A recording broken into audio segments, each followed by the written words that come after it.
Hi, welcome back to Anusri tutorials. ఈరోజు మనం సంధించిన పిఎస్ఎల్వి నౌక గురించి తెలుసుకుందాము.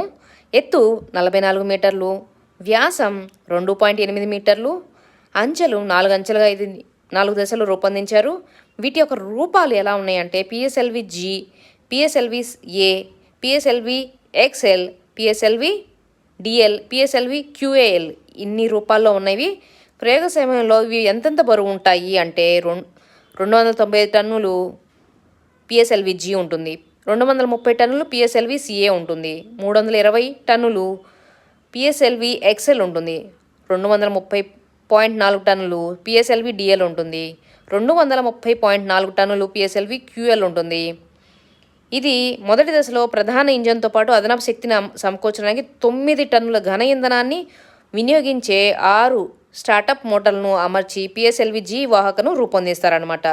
4 అంచెలలో ఏకాంతరంగా ఘన ద్రవ ఇంధనాలను వినియోగించుకుంటూ 1678 కిలోల బరువైన ఉపగ్రహాన్ని 622 కిలోమీటర్ల దూరంలో పిఎస్ఓంలో ప్రవేశపెట్టగలుగుతుంది. ప్రస్తుతం దీని సేవల నుంచి విరమించారు. తొలి ప్రయోగం ఎప్పుడు చేశారు దీనికి సంబంధించి అంటే 1993 సెప్టెంబర్ 20 జరగగా చివరి ప్రయోగం 2016 సెప్టెంబర్ 26న జరిగింది.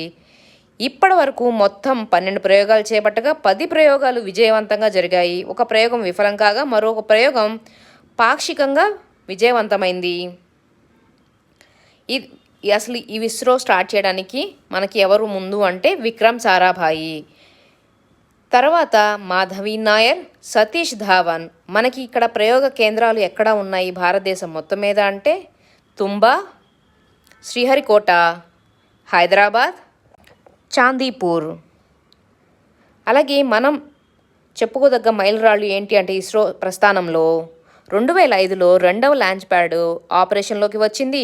2008 చంద్రయాన్ మిషన్ సక్సెస్ అవడం వల్ల 2014లో మంగళయాన్ అంగారక గ్రహాన్ని మొదటి ప్రయత్నంలోనే విజయవంతంగా చేరుకున్న ఏకైక అంతరిక్ష సంస్థ ఏది అంటే మనదే. అలాగే 2016లో పునర్వినియోగ లాంచీ వాహన తొలి పరీక్షను కూడా విజయవంతంగా చేసేశారు.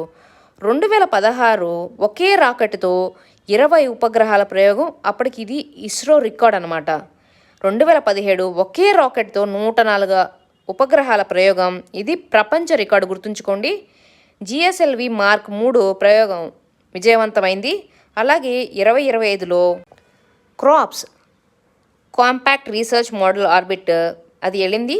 అలసందల విత్తనాలను తీసుకొని సక్సెస్ఫుల్గా అవి 2 ఆకులు కూడా వచ్చాయి.